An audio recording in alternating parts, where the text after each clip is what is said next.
الله من الشيطان الرجيم بسم الله الرحمن الرحيم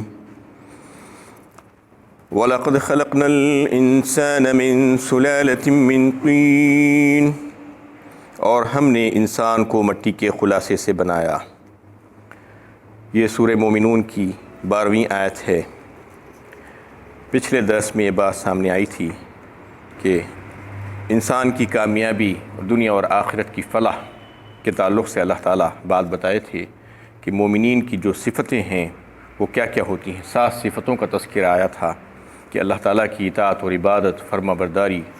اور انسانوں کے حقوق کو ادا کرنا اور اپنے ظاہر اور باطن کو پاک کرنا، اس کا تذکرہ آیا تھا۔ اور اس آیت میں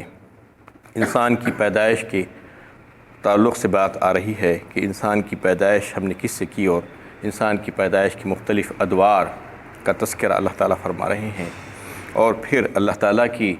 قدرت اور صنائی اور کاریگری کو پیش کیا گیا ہے اس میں، اور یہ بتایا گیا ہے کہ ہم نے انسان کی پیدائش کی ابتدا ایک مٹی سے کی۔ اس کا مطلب یہ ہے کہ ابو الآدم حضرت آدم علیہ السلام ابو البشر، جس کی تخلیق اللہ تعالیٰ نے مٹی سے کی تھی، اور اس میں طین کا ذکر آیا ہے، توئے یہ نون، یہ چکنی مٹی اس کو کہا جاتا ہے۔ اور اس سے جو ہے اللہ تعالیٰ فرماتے ہیں کہ ہم نے انسان کی پیدائش کی تخلیق کی پیدائش کی شروعات کی، اور پھر اس کے بعد اس کی نسل کو چلایا۔ یعنی انسان کی اگر غذاؤں کو بھی اگر آپ دیکھیں تو غذائیں مٹی سے نکلتی ہے، وہ مٹی ہی ہے دراصل، تو انسان کی پیدائش کا باعث مٹی ہی ہوگی۔ ثم جعلناہ نطفۃ فی قرار مکین، پھر ہم نے اس کو نطفہ بنا کر ایک مضبوط جگہ رحم مادر میں رکھا۔ پھر اللہ تعالیٰ فرماتے ہیں کہ ہم جو غذاؤں سے نطفہ تیار کیے اور وہ نطفے کو ہم نے ایک ایسی محفوظ جگہ پر رکھ دیا، وہ محفوظ جگہ تھی رحم مادر، ماں کا رحم، پیٹ میں رکھ دیا اس کو، انتہائی محفوظ جگہ۔ یخلقکم فی بطون امہاتکم خلقا من بعد خلق فی ظلمات 3 ذالکم اللہ ربکم لا الہ الا ہو۔ سورہ زمر پارہ 23 میں اللہ تعالیٰ اس کا تذکرہ فرما رہے ہیں کہ ہم پیدا کرتے ہیں، یخلقکم فی بطون امہاتکم، تم کو اپنی ماؤں کے پیٹوں میں درجہ بدرجہ، یخلقکم فی بطون امہاتکم خلقا من بعد خلق فی ظلمات 3، یعنی درجہ بدرجہ، ایک کے بعد ایک، ایک کے بعد ایک، 3 اندھیریوں میں اللہ تعالیٰ فرما دیے وہاں پہ، 3 اندھیریوں میں ہم تم کو پیدا کرتے ہیں۔ یخلقکم فی بطون امہاتکم خلقا من بعد خلق فی ظلمات 3 ذالکم اللہ، یہی ہے رب تمہارا۔ یعنی 3 اندھیریوں کا ذکر اللہ تعالیٰ اس وقت فرما دیے تھے جب میڈیکل سائنسز کچھ بھی ترقی نہیں کی تھی۔ تو 3 اندھیریاں کیا ہے؟ ایک ماں کے پیٹ کا اندھیرا، ایک رحم کا اندھیرا، اور ایک وہ اندھیرا جس میں بچہ لپٹا ہوا ہوتا ہے، جھلی جس میں اللہ تعالیٰ اس کو پیک کر کے رکھتے ہیں وہ بچے کو۔ وہ 3 اندھیروں کا ذکر اللہ تعالیٰ اس میں فرما دیے، اور اتنے محفوظ طریقے سے بچے کی پیدائش سے پہلے اللہ تعالیٰ ماں کے پیٹ میں پرورش کرتے ہیں کہ اس سے محفوظ جگہ دنیا میں کوئی نہیں ہو سکتی۔ آپ اندازہ کر کے دیکھیے کہ کیسے یعنی حفاظت سے اللہ تعالیٰ اس کو رکھتے ہیں کہ کہیں پر کوئی نقصان نہ پہنچنے پائے۔ فی قرار مکین کہا اللہ تعالیٰ نے، ایک رحم مادر میں بہترین طور پر ہم نے حفاظت کے ساتھ اس کو جو ہے رکھ دیا تم کو۔ ثم خلقنا النطفة علقة فخلقنا العلقة مضغة فخلقنا المضغة عظاما فكسونا العظام لحما ثم أنشأناه خلقا آخر فتبارك الله أحسن الخالقين، پھر ہم نے اس نطفے کو جمے ہوئے خون کے لوتھڑے میں بدل دیا،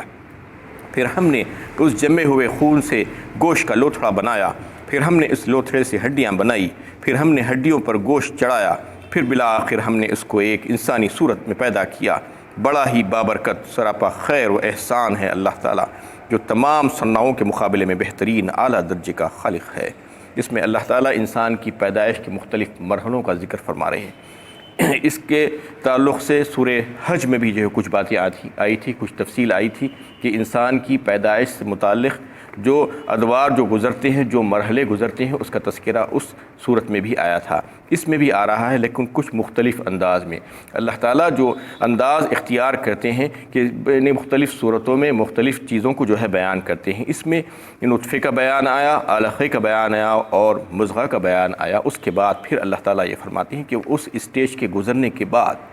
اللہ تعالیٰ وہی گوشت کا جو لوتھڑا ہوتا ہے اس کو ہڈیوں میں تبدیل کر دیتے ہیں۔ فَخَلَقْنَا الْمُضْغَةَ عِظَامًا کہا اللہ تعالیٰ، اس کی کیا وجہ ہے، اس کی علت کیا ہے؟ وہ گوشت کا لوتھڑا اگر رہ جاتا تو پھر وہ گوشت کا لوتھڑا کسی کام کا نہیں ہوتا تھا۔ انسان کو اللہ تعالیٰ ایک مضبوط جسم دینا چاہتے تھے، اس کا ڈھانچہ انتہائی مضبوط، اس کی بنیادوں کو جو ہے مضبوط کی طور پر جو ہے قائم کرنا چاہ رہے تھے، کیونکہ وہ چلے پھرے اور کام کرے اور دنیا میں جو ہے یہ زندگی گزارے، تو اس کے لیے ہڈیوں کی ضرورت تھی۔ ہڈیوں کے اسٹرکچر کے بغیر انسان میں کسی بھی قسم کا دم نہیں ہوتا ہے، تو وہ وہی گوشت کو جو گوشت کی بوٹی بنائی گئی تھی اسی کو ہڈیوں میں انہیں بدل دیتے ہیں اللہ تعالیٰ۔ فَخَلَقْنَا الْمُضْغَةَ عِظَامًا فَكَسَوْنَا الْعِظَامَ لَحْمًا، پھر ہڈیوں کو ویسے ہی نہیں رکھ کے چھوڑ دیا ڈھانچے کا ڈھانچہ، بلکہ پھر وہ ہڈیوں کے اوپر پھر سے گوشت چڑھائے، یعنی ایسا گوشت کہ جہاں پر جتنی ضرورت ہے اتنا ہی چڑھایا گیا، اس کے حسن و جمال میں اضافہ کرنے کے لیے، ایک یعنی بہترین پیکر بنانے کے لیے، اور اللہ تعالیٰ کی قدرت کی ایک بہترین نشانی کو بنانے کے لیے اللہ تعالیٰ نے اس کی ہڈیوں پر پھر سے گوشت چڑھایا۔ دیکھیے آپ کے اتنی تناسب سے اللہ تعالیٰ گوشت چڑھائے ہیں انسان کے جسم پر، جہاں پر جتنی ضرورت ہے اتنا ہی چڑھایا گیا ہے، چہرے پر جتنی ضرورت ہے اتنا چڑھایا، ہاتھوں پر جتنی ضرورت ہے اتنا چڑھایا، تھوڑا سا زیادہ ہاتھوں پر، پیروں پہ اس سے زیادہ، پھر اوپری حصے پہ جو ہے اس سے زیادہ، پیٹ پر اس سے زیادہ، جہاں پر جتنی ضرورت تھی اور جتنا حسن و جمال کے لیے ضرورت تھا اتنی ضرورت اللہ تعالیٰ نے ضرورت کے حساب سے اتنی تناسب سے جو ہے اس کے اوپر گوشت کو چڑھا دیا۔ یہ دونوں کام اس کے تعلق سے اللہ تعالیٰ اس آیت میں فرما رہے ہیں، ثم انشأناه خلقا آخر، پھر اس کے بعد ہم اس کو ایک انسانی صورت میں پیدا فرما دیے، فتبارک اللہ احسن الخالقین، اور پھر اللہ تعالیٰ ہی ہے جو بابرکت یعنی بڑے خیر والے، لقد خلقنا الانسان فی احسن تقویم کہا سورہ 3 میں اللہ تعالیٰ نے، یعنی اللہ تعالیٰ انسان کو ایک بہترین ترکیب کے ساتھ بنائے اور بہترین ڈھانچے میں بنائے اور اچھے سانچے میں ڈال کر اس کو خوبصورت جو ہے بنا دیا، اور اس کو ساری مخلوقات کے مقابلے میں انتہائی اچھی شکل و صورت عطا فرمائی۔ یہی ہے بابرکت اللہ تعالیٰ۔ اس کے تعلق سے اللہ تعالیٰ فرما رہے ہیں کہ یہ اسٹیجز ہیں انسان کے پیدائش کے، اور اس کے تعلق سے سورہ حج میں تفصیل کے ساتھ بحث آئی تھی کہ میڈیکل سائنسز جو ترقی کی ہے اور اس کی جو تحقیقات جو سامنے آئی تھی، جو قرآن اور حدیث کو اگر آپ نظر میں رکھیں تو آپ کو معلوم ہوگا کہ 1436 سال پہلے اللہ تعالیٰ نے قرآن میں اور پھر نبی صلی اللہ علیہ وسلم کے ارشادات میں یہ بات ملتی ہے آپ کو کہ اللہ کے نبی صلی اللہ علیہ وسلم نے بھی اس کو تفصیل کے ساتھ واضح فرمایا تھا کہ انسان کا جو پیدائش کا جو سلسلہ ہے، جو ادوار جو اس کے ہوتے ہیں تو وہ 3 ہوتے ہیں۔ سب سے پہلے یعنی نطفہ بنتا ہے، اس کے بعد علقہ، پھر مضغہ، اس کے جو ہے 40 دن کا وقفہ ہوتا ہے ایک دور میں، تو وہ 40 دن کے حساب سے 120 دن طے ہوتے ہیں۔ 120 دن کا مطلب یہ ہے کہ 4 مہینے، یعنی تقریباً 16 سے 18 ہفتے۔ تو اسی کے تعلق سے میڈیکل سائنسز جو ہے، جو ایمبریولوجی کہا جاتا ہے، جس کو بچے کی پیدائش کے متعلق جو تحقیق کرتی ہے، تو اس میں یہ بات بالکل واضح فرمائی کہ کتنے ہفتے میں کیا کیا چیزیں بنتی ہیں۔ تو اللہ تعالیٰ جو فرمائے ہیں کہ جو اللہ کے نبی صلی اللہ علیہ وسلم نے اس کو جو واضح فرما دیا کہ 4 مہینے میں یعنی 16 سے 18 ہفتوں میں جو انسان جو ماں کے پیٹ میں جو پرورش پاتا ہے اس میں کیا کیا چیزیں بن جاتی ہیں، اس کے تعلق سے میڈیکل سائنس یہ کہتی ہے کہ انسان کا سارا جسم اور اس کا ڈھانچہ بن جاتا ہے، اور اس کے جو ہے جو وائٹل آرگنز ہے، وہ دل اور دماغ اور گردے، یہ سب چیزیں بن جاتی ہیں، اور اس کا سر اور اس کی آنکھیں، اس کا ناک اور اس کے ہاتھ اور پیر اور اس کی انگلیاں، یہ ساری چیزیں بن جاتی ہیں، اس کی جو ہے ساری رگیں بن جاتی ہیں اور پٹھے بن جاتے ہیں، جلد آ جاتی ہے، ساری چیزیں 4 مہینے میں ہو جاتی ہیں۔ اس کے بعد اللہ تعالیٰ جو ثم انشأناه خلقا آخر کہا، اس میں جو ہے روح پھونکی جاتی ہے، فرشتہ آتا ہے اللہ کے حکم سے، وَصَوَّاهُ وَنَفَخَ فِيهِ مِن رُوحِهِ وَجَعَلَ لَكُمُ السَّمْعَ وَالْأَبْصَارَ وَالْأَفْئِدَةَ قَلِيلًا مَا تَشْكُرُونَ۔ اس میں سورہ الف لام میم سجدہ میں اللہ تعالیٰ فرماتے ہیں کہ یہ 4 مہینے مکمل ہونے کے بعد اللہ تعالیٰ فرشتے کو بھیجتے ہیں، فرشتہ آ کر اللہ کے حکم سے اس بچے میں روح پھونکتا ہے، اور پھر اس کی تقدیر وہیں پر لکھی جاتی ہے۔ اللہ تعالیٰ سے پوچھتا ہے کہ یہ لڑکا ہے یا لڑکی ہے، اس کے بعد پھر اس کے تعلق سے وہ کتنا کھائے گا، اس کی غذا کیا ہوگی، اور پھر وہ کتنی زندگی جیے گا، اور کہاں پر جا کر مرے گا، اور وہ سعید ہوگا یا شقی ہوگا، یہ تمام باتیں ماں کے پیٹ ہی میں لکھ دی جاتی ہے اس کے تعلق سے، اس کی تقدیر کے بارے میں۔ تو یہ 4 مہینے میں جو مکمل ہوتا ہے بچہ، اور میڈیکل سائنسز بھی اس کو پروف کری ہے کہ 4 مہینے میں ساری چیزیں بن جاتی ہیں۔ اس کے بعد کے 2 مہینے جو ہوتے ہیں، 5واں اور 6واں مہینہ، اس میں انسان کے جو ہے لنگز بنتے ہیں، پھیپھڑے، اس کو ڈیولپ کرتے ہیں اللہ تعالیٰ، اس وقت تک ماں کے ذریعے سے اس کو سانس کا موقع دیا جاتا ہے، سانس لینے کا۔ پھیپھڑے نہیں بنتی ہیں، پھیپھڑے اللہ تعالیٰ بناتے ہیں 5ویں اور 6ٹھے مہینے میں، اور دماغ کو اور مضبوط کرتے ہیں۔ تو اس طریقے سے 6 مہینے مکمل ہوتے ہوتے وہ بچہ مکمل ہو جاتا ہے، اس میں روح بھی آ جاتی ہے، یعنی روح آنے کے بعد زندگی آ جاتی ہے۔ کسی بھی انسان کے تعلق سے آپ یہ کہتے ہیں کہ اگر اس سے روح جڑی ہوئی ہے تو وہ زندہ ہے، اور اگر روح نکل جاتی ہے تو پھر وہ مردہ ہے۔ روح کیا ہے؟ یسألونک عن الروح قل الروح من امر ربی، کہا اللہ تعالیٰ سورہ بنی اسرائیل میں۔ یہ اللہ کا حکم ہے اور کچھ نہیں ہے۔ کوئی اسے دیکھ نہیں سکتا، کوئی اسے چھو نہیں سکتا، لیکن معلوم ہے کہ ایک چیز ہے جو آ رہی ہے اور جا رہی ہے، یعنی سارے کا سارا جسم ویسا ہی ہے، لیکن کچھ چیز نکل جاتی ہے جسم میں سے اور پھر وہ انسان مردہ کہلاتا ہے۔ تو اس طریقے سے اللہ تعالیٰ فرماتے ہیں کہ یہ 4 مہینے میں یہ سارے کام مکمل فرما دیتے ہیں، اور 6 مہینے تک جو ہے دوسرے نوک پلک سنوارتے ہیں، اس کو، اس کے فنگر پرنٹس بناتے ہیں اور دوسرے چیزوں کو بناتے ہیں، اور 6 مہینے میں بچہ بن کر مکمل تیار ہو جاتا ہے روح کے ساتھ۔